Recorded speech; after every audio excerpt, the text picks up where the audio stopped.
Hello everyone, welcome to the channel. Today we are going to understand the concept of public enterprises. Now, what do you mean by the concept of public enterprises? Public enterprises are owned, controlled, and operated by government to produce and supply goods and services to society. Now, what is the concept? See, what I am trying to say is that they are owned, controlled, and operated. So, we will basically focus on the concept of owned. Ownership का क्या मतलब है यहाँ पर? There could be two possibilities of it. Either it would be wholly owned by government. Wholly owned का मतलब क्या है कि 100% गवर्नमेंट की ही ओनरशिप है. और यहाँ पर गवर्नमेंट टर्म का क्या मतलब है? सेंट्रल गवर्नमेंट और स्टेट गवर्नमेंट, या फिर वो 100% जो ओनरशिप है it is in combination of by both central government and state government. दूसरा कंसेप्ट क्या हो सकता है? That is in case of the mixed ownership. Mixed ownership का मतलब क्या है कि कोई भी एक पर्टिकुलर कंपनी है, उसको आप पब्लिक एंटरप्राइज कब बोलोगे? जब उसमें at least 51% of the paid up share capital किसके पास है? गवर्नमेंट के पास. तो वहां पर मेजॉरिटी ऑफ द ओनरशिप किसके पास है? गवर्नमेंट के पास. तो ऐसा कंसेप्ट मिक्स्ड ओनरशिप को होता है. और फॉर एग्जांपल बाकी 49% जो है वो प्राइवेट एंटरप्राइजेस के पास है. तो that can also be the concept of the government ownership. So that is the entire concept of ownership कि या तो होली ओन्ड होगी या जॉइंटली ओन्ड होगी. So that is it could B owned by government either solely, that is wholly, or in association with the private enterprises, which is also known as the mixed ownership. Public enterprises have a motive of public welfare or social motive rather than mere profit motive, unlike the private enterprises. तो public enterprises का basic motive क्या होता है? पहली priority क्या होती है? social welfare, public welfare rather than profit motive. Profit earn करते हैं लेकिन प्रायोरिटी क्या है? Service to the public. Now next we can move to the concept of features of public enterprises. First is government ownership as already being discussed. Either it will be wholly owned by the government or there will be a concept of the mixed ownership, that is it is jointly owned by the government and as well as by the private enterprises. Private ownership will be there. Next is government control. Government control means कि since देखिए यहाँ पे दो ही cases थे, या तो वो wholly owned है, 100% किसकी ओनरशिप है? गवर्नमेंट की. तो डेफिनेटली सारा का सारा कंट्रोल किसके पास होगा? गवर्नमेंट के पास. बट जहां पर जॉइंट ओनरशिप भी है वहां पर भी 51% यानी कि मेजॉरिटी ऑफ द शेयर्स किसके पास होंगे? गवर्नमेंट के पास. तो डेफिनेटली कंट्रोल किसके पास होना चाहिए? गवर्नमेंट के पास. Ultimate management control is by government.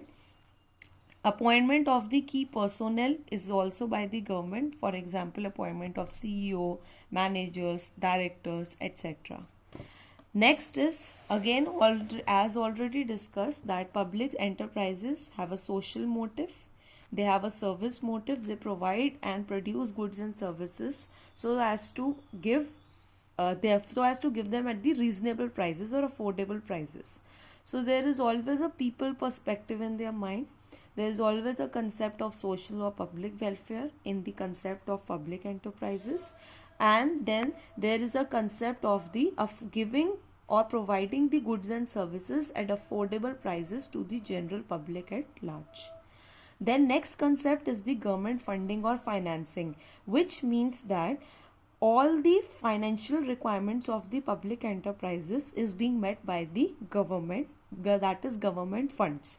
Financial needs of the public enterprises met by the government. Public enterprises की कोई भी funds की requirement है वो कौन meet करता है? Government itself.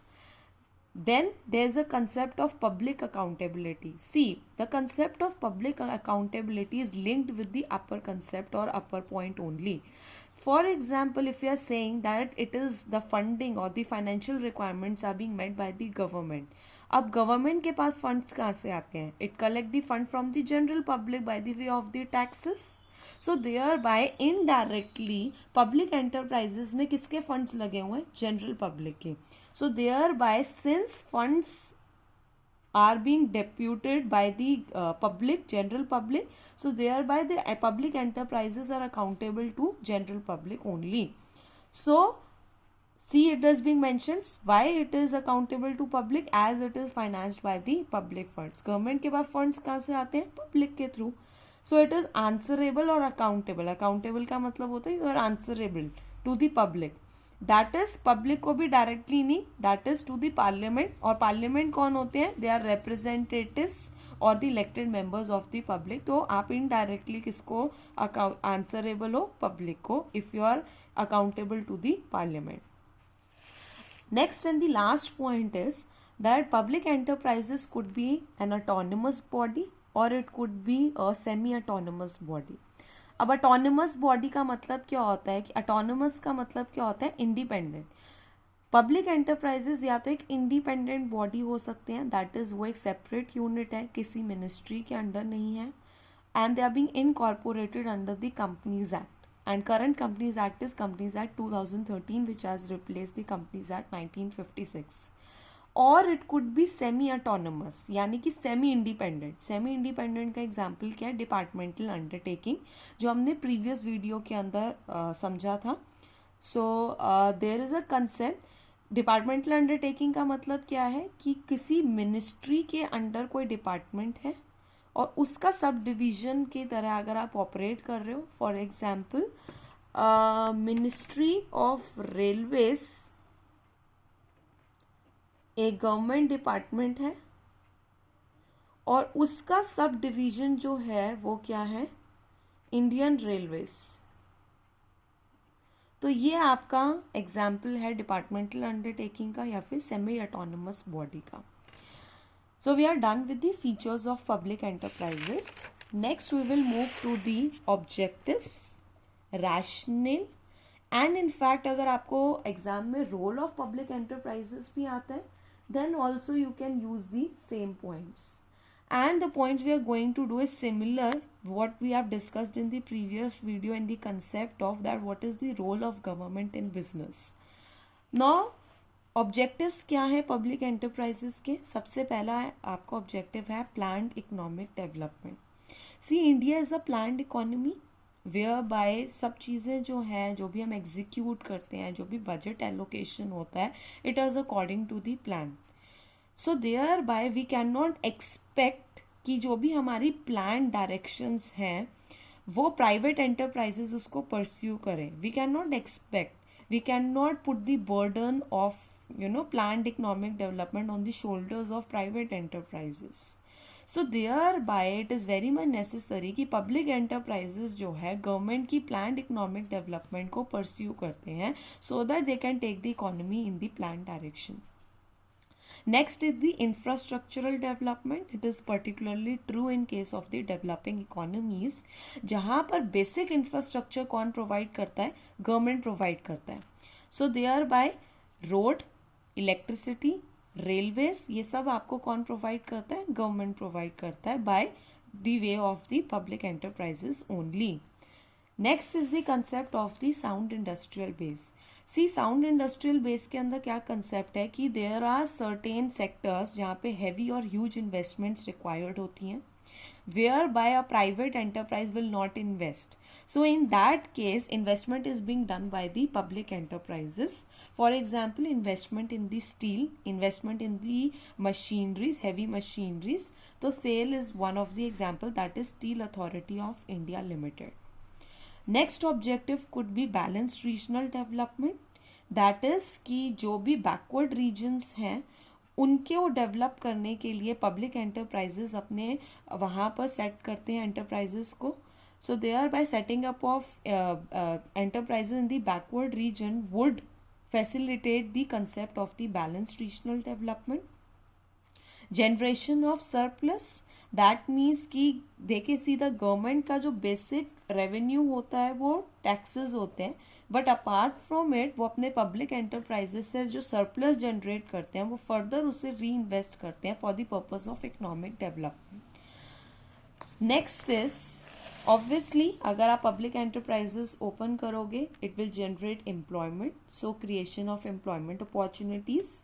Sometimes public enterprises का जो बेसिक कंसेप्ट और मोटिव होता है that is also to control the monopoly. Monopoly का मतलब where there is only single seller, तो सिंगल सेलर होने की वजह से there is always a customer exploitation. So in order to avoid the customer exploitation and in order to check or control the monopoly and restrictive trade practices, there is a concept of the public enterprises. Equal distribution of income. See, there is a huge gap between the rich and poor. So in order to reduce this gap, to reduce the economic disparity, there is a concept of public enterprises. Reduce concentration of economic power. Generally, there is a concept that there is a huge amount of wealth only in few hands. So in order to avoid such cases, in order to reduce the concentration of economic power, there is a concept of public enterprises. And next there is a concept that the public enterprises जो भी surplus earn करती है वो basically spend किस पर करती है, on the weaker section of the society by providing them various facilities.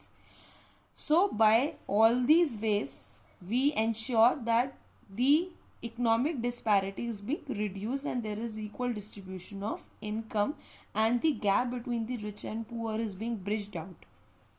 Next, the objective of public enterprises is self-reliance, that is self-sufficiency. That means कि आप जो चीज़ें import करते हो वो आप खुद produce करो, become economically independent. So that is the concept of the self-reliance or self-sufficiency. And last is national defense, that is it produce the defense goods which are mainly for the purpose of the national security. So now we are done with the concept and objectives of the public enterprises.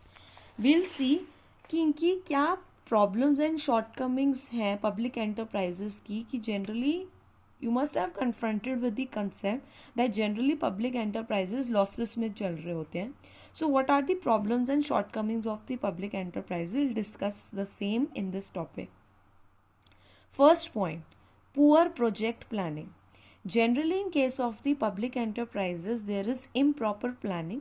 That is, they are not well defined or clear cut objectives. Because of which there are undue delays, जिसको हम red tapism भी बोलते हैं, and improper decision making. Second, political interference. Since ये public enterprises है, यहाँ पे government ownership होती है, so there by there is public political interference by the political party in power. Bureaucratic interruptions होती हैं due to which they are inefficient. Lack of autonomy, again a concept which is related to the above point. Autonomy का मतलब होता है independence.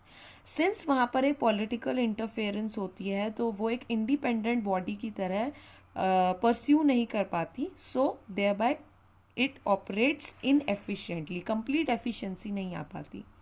Over staffing, again ये lack of planning की वजह से है कि आप प्रॉपर मैन पावर प्लानिंग या ह्यूमन रिसोर्स प्लानिंग नहीं करते, जिसकी वजह से जनरली ये देखा जाता है कि पब्लिक एंटरप्राइजेज में हमेशा रिक्वायर्ड से ज़्यादा स्टाफ एम्प्लॉयड होता है.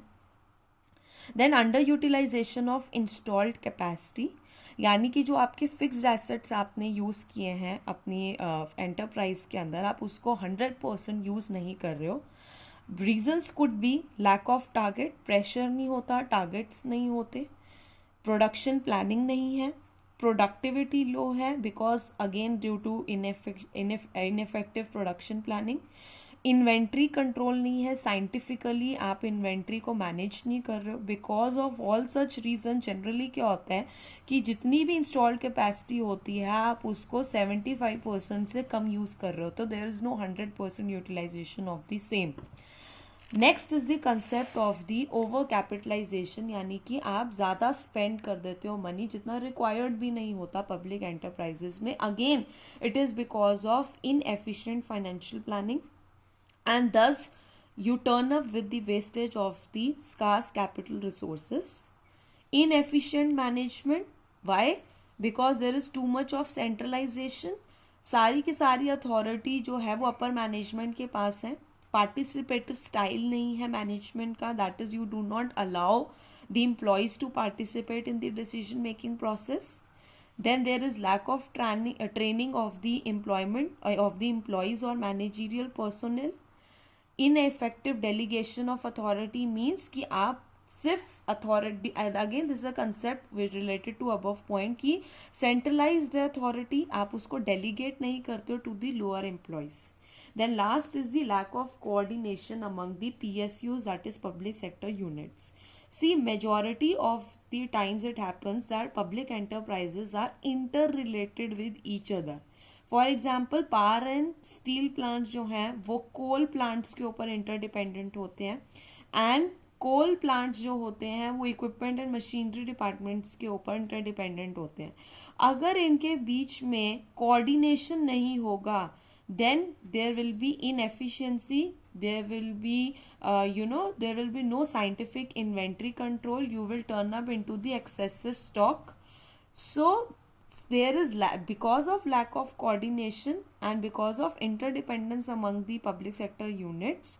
So this is basically the limitation of the public sector enterprises कि interdependence है लेकिन आप उसको properly coordinate नहीं कर रहे हो, because of which they are suffering losses. And our last topic is that how to overcome these shortcomings or how you could improve the efficiency of the public sector enterprises. So इसका बहुत ही basic सा concept होता है कि अगर आपको ये points नहीं भी याद होते हैं तो अगर आपको प्रॉब्लम्स एंड शॉर्टकमिंग्स जितनी भी थी अगर आप उसको वाइस वर्सा लिख दोगे तो वो आपके मेजर्स ऑफ इम्प्रूवमेंट हो जाएंगे. अदरवाइज क्या है, first point, there must be clarity of objectives, well defined objectives होने चाहिए, वेल डिफाइंड प्लान होना चाहिए. Then second, there should be a professional management, professionals को आप एम्प्लॉय करो, रिक्रूट करो, ब्यूरोक्रेटिक रोल को रिड्यूस करो. Third, participative management style, allow your employees also to participate in the decision making, centralization को reduce करना चाहिए, and there must be a proper training and development of all the employees of the organization. better plant utilization कैसे हो सकता है, inventory control के through, proper coordination के through, export increase कर दो so that you should have target और अपनी इंस्टॉल कैपेसिटी को आप ज़्यादा यूज़ कर रहे हो. फ्रीडम फ्रॉम एक्सटर्नल इंटरफेरेंस, जैसे कि हमने एक शॉर्टकमिंग में पढ़ा था कि there is always a political interference, तो वो नहीं होनी चाहिए.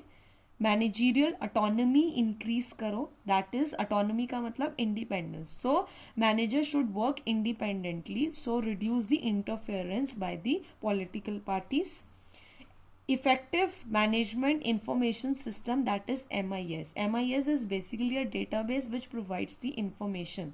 The proper database of information should be there so that there are no delays, so that your decisions could improve, so that timely decisions could be taken on the basis of such database. Next is performance appraisal. There should be periodic performance reviews of all the employees and managers of the organization so that there is improvement of managerial performance and employees performance. And last is the concept of control by exception. जैसे कि आपने management by exception एक concept पढ़ा होगा, ऐसे ही concept है control by exception, which means that कि छोटी छोटी चीज़ों के लिए आप गवर्नमेंट का इंटरफेरेंस नहीं होना चाहिए, ओनली जो कि एक ह्यूज कंसर्न है, मटेरियल कंसर्न है, एक्सेप्शनल केसेस है, सिर्फ वहीं पर इंटरफेरेंस और कंट्रोल बाय गवर्नमेंट होना चाहिए. Otherwise for the rest of the region there should be autonomy and the decision should be taken by the management independently. So that is all for the concept of the public enterprises. Hope you have liked the video. Please subscribe the channel for all such videos. And in the past we have uploaded many videos in business study for the concept of business studies and corporate accounting. Please go and check for that. Bye bye. Take good care of yourself.